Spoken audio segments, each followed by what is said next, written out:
Assalamualaikum dan salam sejahtera. Ini secara langsung agenda awal ini. Saya Nazri Kaha. Kalau kita imbau kembali ketika zaman 60-an dan 70-an, gerakan aktivisme mahasiswa begitu rancak di seluruh dunia, tidak terkecuali di Malaysia. Pada ketika itu, rancak sekali perang dingin antara blok barat dan juga blok timur, iaitu dikenali sebagai blok komunis.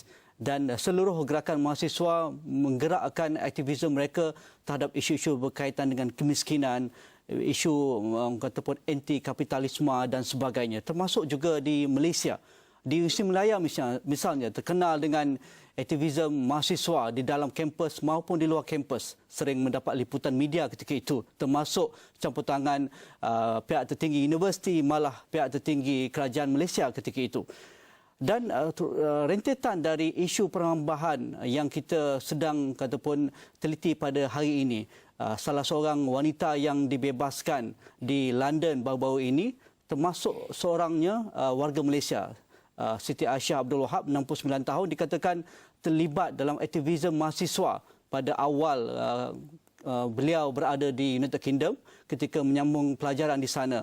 60-an hinggalah 70-an, dan rentetan itu kita akan melihat bagaimana suasana sebenarnya dunia dan juga aktiviti mahasiswa di United Kingdom, malah kaitannya juga pada politik dunia ketika itu. Jadi bersama saya pada malam ini untuk membincangkan isu yang begitu dekat dengan kita dan begitu menarik untuk kita lihat, mengimbau kembali Profesor Datuk Dr. Mohamed Abu Bakar. Kalau saya boleh gunakan topi beliau pada malam ini, Presiden Kesatuan Melayu United Kingdom 1974 dan juga 75, saya rasa lebih elok untuk kita ungkapkan jawatan beliau pada ketika itu. Prof, selamat datang ke Sarawak ini. Prof, kalau kita imbau kembali, Prof pernah berada menuntut belajar di United Kingdom sekitar awal 70-an. Kalau kita nak bayangkan, saya baru lahirlah, baru beberapa tahun ketika itu. Mungkin kita boleh lihat semula apa yang menjadi orang kata pun perbincangan, topik hangat ketika itu di kalangan para pelajar kita, terutamanya yang datang dari seluruh dunia. Prof ada mengungkapkan dalam buku tulisan Prof dan sebagainya, London adalah sebuah universiti terbuka. Pelajar yang datang dari seluruh dunia menganut pelbagai ideologi dan juga mencari kesesuaian fahaman yang mereka ingin mahukan ketika berada di London. Prof. Ya, sememangnya tentulah bagi kebanyakan daripada kita di Malaysia hari ini, peristiwa penahanan, perhambaan seorang bekas pelajar Malaysia bernama Aisyah Wahab, sebagaimana yang mendapat dalam liputan akhbar akhir-akhir ini, mengejutkan. Tetapi kalau kita menyasar dan menyuluh senario England, khasnya London pada tahun-tahun 60-an dan 70-an, di mana masyarakat di sana lebih berupa sebuah universiti terbuka, dalam mana pelbagai pihak dengan pendirian ideologi yang berbeza bertemu dan berinteraksi. Di mana di sana juga pelajar daripada seluruh dunia, dari Asia dan Afrika bertemu, bergaul. Dan apabila mereka ini terhumbang dalam suatu persekitaran yang sedemikian rupa, maka tentulah berlaku pengaruh mempengaruhi. Itu yang pertama yang perlu kita fahami apabila kita melihat senario London khasnya dalam tahun-tahun akhir 60-an dan 70-an. Kedua, dalam percambahan minda seperti ini, terdapat pelbagai pemikiran berhubung dengan kemiskinan, berhubung dengan politik kiri. Sehingga pelajar-pelajar yang baru, yang fresh ini, umumnya terdedah kepada gejala-gejala politik, seperti politik kekirian ataupun politik protes terhadap pihak establishment.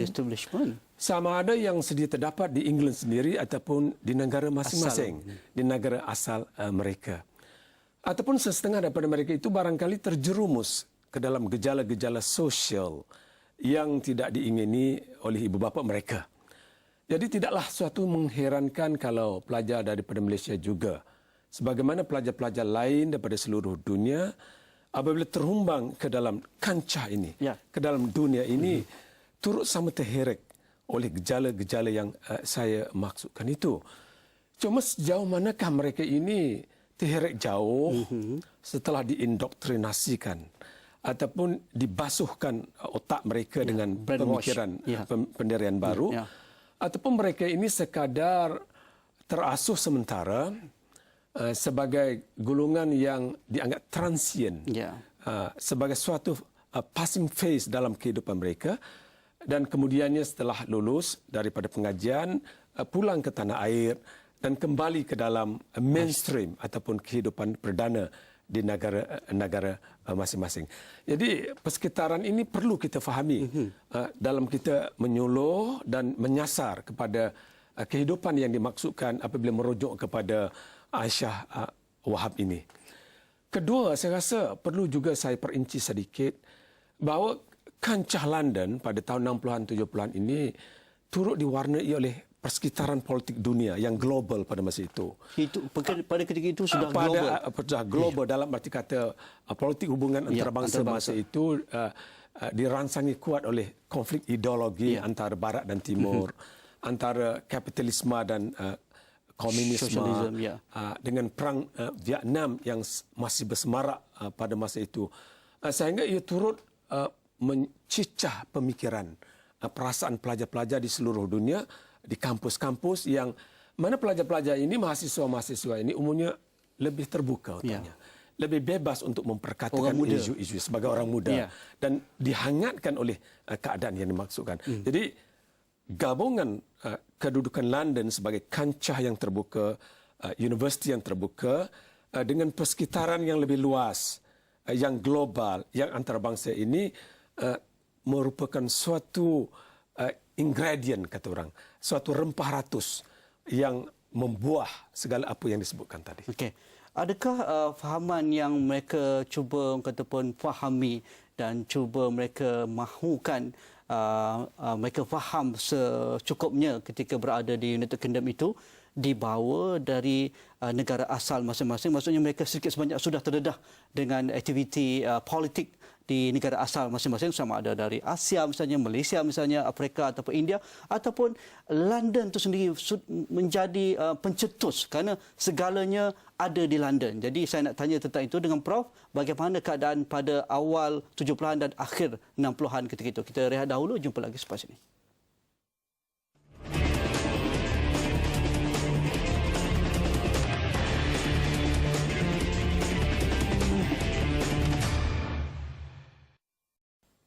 Kembali dalam agenda awal ini secara langsung.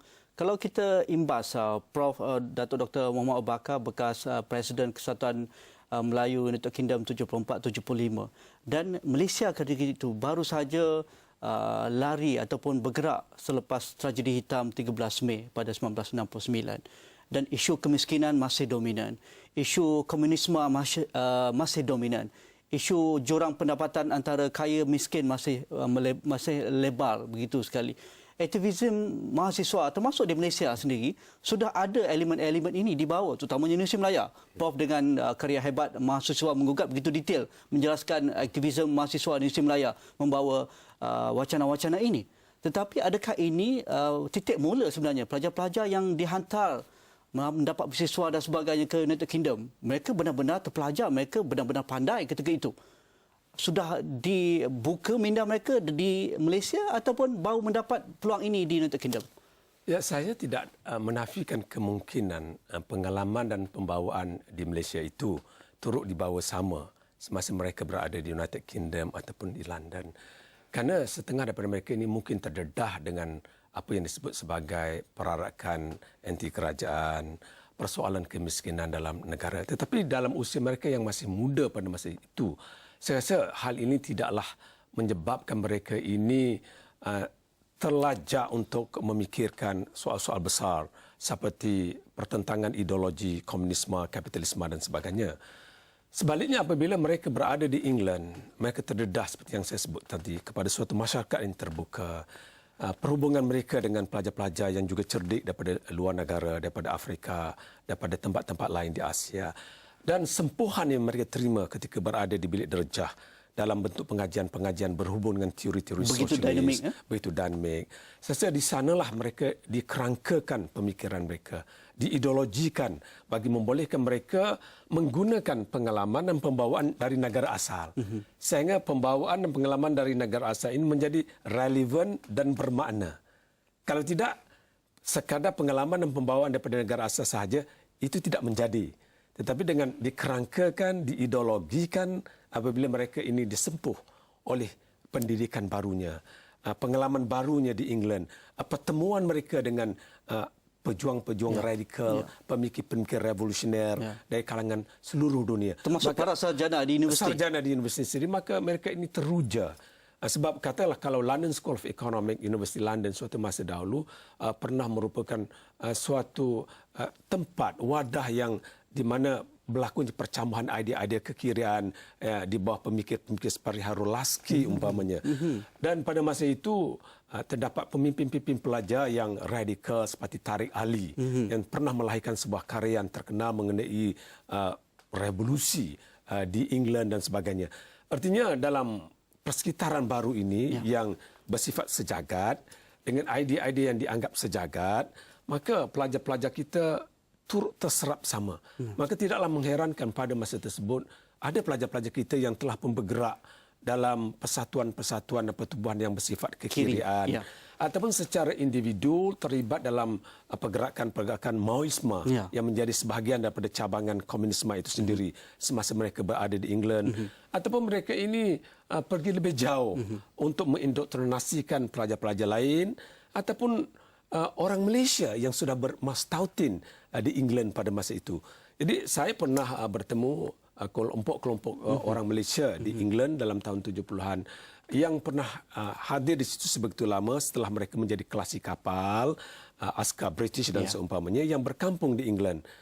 Setengahnya di Liverpool, setengah di London sendiri.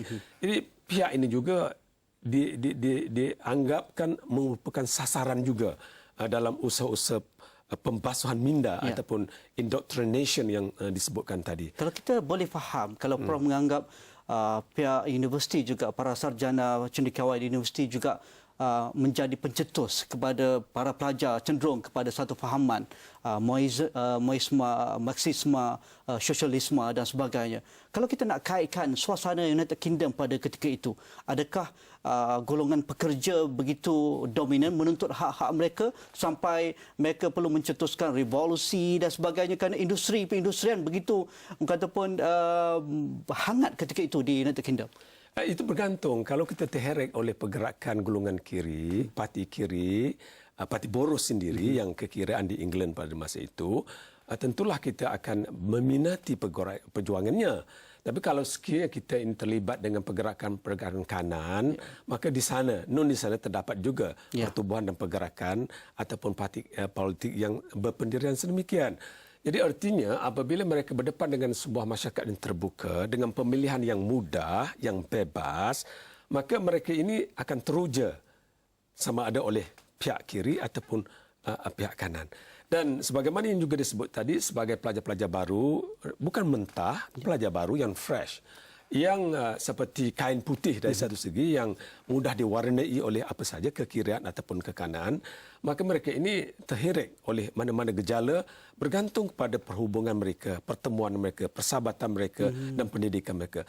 Malah terdapat suatu ungkapan yang terkenal katanya, kalau seseorang itu belum lagi menjadi seorang sosialis, seorang yang berpendirian kiri ketika muda, maka dia tidak mempunyai hati perut.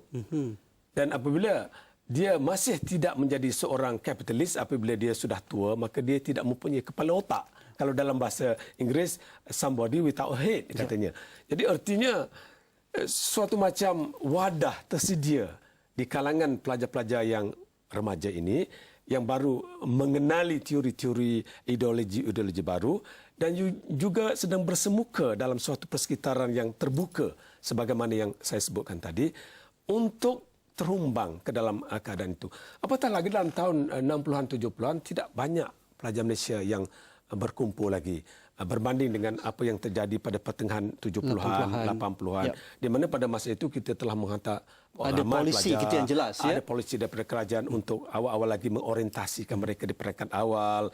Dan seterusnya mereka ini kadang-kadang berkampus dan berkampung di England, di Amerika dan seumpamanya. Jadi gejala-gejala kekampungan, kedesaan kadang-kadang dibawa terlalu jauh juga. Satu hal juga ya. Satu hal yang lain pula. Sehingga mereka ini tak bercampur, barangkali tidak bercampur, tidak mampu menggilap bahasa Inggeris mereka, sehingga apabila mereka pulang 5 tahun di England, 5 tahun di Amerika, pulang dengan bahasa Inggeris yang lebih buruk lagi daripada sebelum itu. Itu masalah. Okey, Prof, kita perlu lihat yang kedua. Kita akan melihat bagaimana yang dikatakan invisible handcuff dan juga indoktrinasi yang diberikan kepada para pelajar sampai mereka menyerahkan kehidupan mereka, meninggalkan pelajaran mereka, meninggalkan keluarga mereka, meninggalkan tanah air mereka sampai ke tahap itu. Apa yang boleh kita baca pemikiran indoktrinasi ataupun pembasuhan minda sebegini? Kita lihat dahulu, jumpa lagi selepas ini.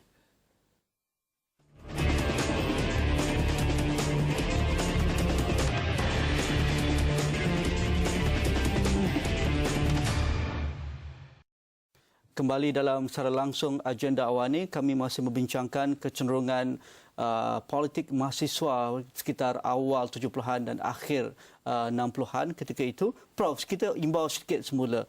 Kalau yang dikatakan tahap ekstrim para pelajar kita, para orang kata pun warga kita yang berhijrah ataupun menyambungkan pelajaran ke United Kingdom ketika itu, sampai ke tahap mereka sanggup meninggalkan pelajaran, sanggup meninggalkan keluarga, faham dan orang kata pun menganuti fahaman mereka seadanya. Mereka percaya revolusi akan berlaku di seluruh dunia. Kalau ketika itu perang Vietnam masih berlaku dan mereka mahukan komunisme berlaku di seluruh dunia untuk mengiktiraf golongan Maoism dan juga golongan pekerja ini. Bagaimana Prof melihat, bagaimana pemikiran mereka kalau kita boleh masuk, bagaimana mereka diindoktrinasi sebenarnya? Ya, dia begini, sebagaimana dalam alam percintaan, orang akan menggila sesuatu itu sehingga hilang pertimbangan. Jadi dalam hal yang bersangkutan dengan politik dan ideologi juga, apabila percintaan kepada sesuatu ideologi itu telah berlaku, maka orang yang berkenaan itu akan melihat ideologinya saja. Jadi dalam konteks ini, dalam hubungan mereka dengan komunisme ke politik kiri ke pada masa itu, mereka ini barangkali memikirkan bahawa dunia mau tidak mau akan menuju ke arah itu. Masyarakat tambah kelas barangkali. Ataupun mereka akan merasakan kemenangan komunisme itu ada suatu yang menjelang. Ya. Apatah lagi dengan Perang Vietnam yang telah memperlihatkan kejayaan pihak Parti Komunis. Dan ini ternyata pada tahun 1975 apabila Viet Cong dan Vietnam Utara menang dan menewas Amerika. Dan ini merupakan suatu rangsangan tambahan kepada pihak-pihak yang berkenaan. Jadi bagi kita, mereka ini adalah golongan yang idealis lah. Idealis, ya. Yang dalam bahasa sains politik utopian. Artinya melihat sesuatu itu yang unggul, yang sempurna, yang menunggu. Yang menunggu masa saja akan menjadi realiti dan kenyataan. Jadi pelajar-pelajar yang dimasukkan ini juga barangkali bukan sekadar terhumbang apabila diindoktrinasikan, dibasuhkan otak mereka dengan cara-cara ini dan pemikiran ini, tapi juga setelah melihat bahawa lambat laun pergerakan mereka, perjuangan mereka ini akan bukan saja tersasar ke arah itu, tapi akan itu jelas direalisasikan, dihayatikan dan seumpamanya.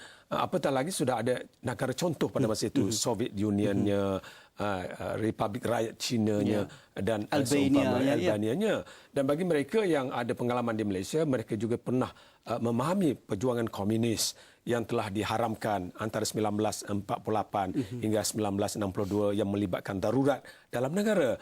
Jadi semuanya ini barangkali turut membasuhi pemikiran mereka dan inilah yang menyebabkan berlakunya penahanan dan perhambaan yang dimaksudkan tadi di samping usaha-usaha pihak tertentulah yang mengurung mereka, yang menahan mereka sehingga mereka ini tidak lagi dapat berhubung dengan kaum keluarga. Dalam arti kata yang lain, percintaan mereka dengan ideologi mereka telah membawa mereka sebegitu jauh.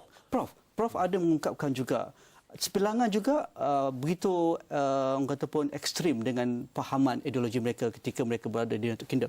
Tetapi akhirnya mereka realis. Mereka melihat realiti di bawah sana, fahaman semakin hari semakin, kalau kita lihat 80-an, 90-an, komunisme tidak mendapat tempat di seluruh dunia. Malah blok-blok komunis berpecah di beberapa tempat termasuk di Soviet Union.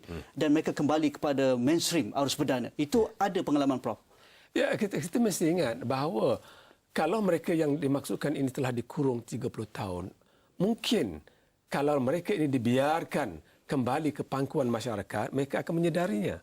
Apakah tindak tanduk pihak yang berkenaan memperhambakan mereka, mengurungkan mereka ini untuk memastikan mereka ini tidak terdedah terbuka kepada realiti yang disebutkan itu. Itu satu kemungkinan.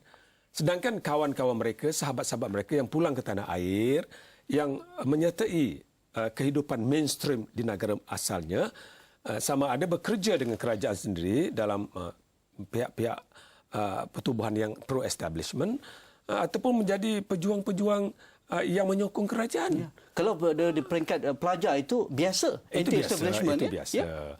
Sebab zaman di kampus selama 3-4 tahun ialah zaman di mana pelajar-pelajar ini bukan saja orang muda, Ya. Terbuka, bebas, bereksperimen dengan segala apa yang mereka lakukan. Oleh itu, kalau mereka sesudah itu mengubah rasa, mengubah haluan, saya rasa bukan sesuatu yang mengejutkan. Oleh itu, kita jangan terlalu mengkritik terlalu sangat disebabkan perubahan yang mendadak yang berlaku selepas keluar daripada kampus. Sebab kampus itu adalah wadah yang tersendiri, dunia yang tersendiri, yang memungkinkan minda itu terubah dan mengubah. Dan selepas itu, dalam dunia yang baru, dan kalau sebagai seorang pegawai kerajaan, dia terikat dengan general ordernya, dengan tuntutan masyarakatnya, dengan keperluan dan komitmen keluarganya, dan segala nitty-gritty hidup. Jadi kalau ini berlaku, saya rasa bukanlah sesuatu yang luar biasa. Seandainya seorang itu yang ekstrim, yang radikal ketika ada di kampus, berubah corak hidupnya selepas sekolah. Cuma yang pentingnya, mereka ini setelah berada di kampus terasuh begitu rupa, menjadi kreatif, inovatif. Dan apabila mereka ini memasuki alam baru, sebagai pegawai kerajaan pun, mereka juga turut menjadi kreatif dan inovatif sebagai pegawai dalam kerajaan. Ini yang kita mahu. Okey, terima kasih kepada yang berbahagia Prof. Datuk Dr. Muhammad Abu Bakar, bekas Presiden Kesatuan Melayu United Kingdom 74 dan 75, dan juga Profesor Sejarah Husin Melaya. Kita akan panggil lagi jika isu ini berlarutan dan masih ada wacana-wacana yang boleh kita angkat sebagai kita melihat kembali suasana 70-an dan akhir 60-an pada ketika itu. Terima kasih kepada Prof. Jika ada sebarang pandangan anda, mungkin nak berkongsi pandangan terhadap isu yang kami angkat pada malam ini, hantarkan kepada segala platform yang kami sediakan di Facebook kami, Twitter kami, dan jangan lupa melayari esrawani.com untuk mendapatkan liputan terkini tentang isu Siti Aisyah Abdul Wahab yang kini sedang kami jejaki di United Kingdom bersama rakan kami Zan Azli di London. Sekian, Assalamualaikum. Kita jumpa lagi. Terima kasih.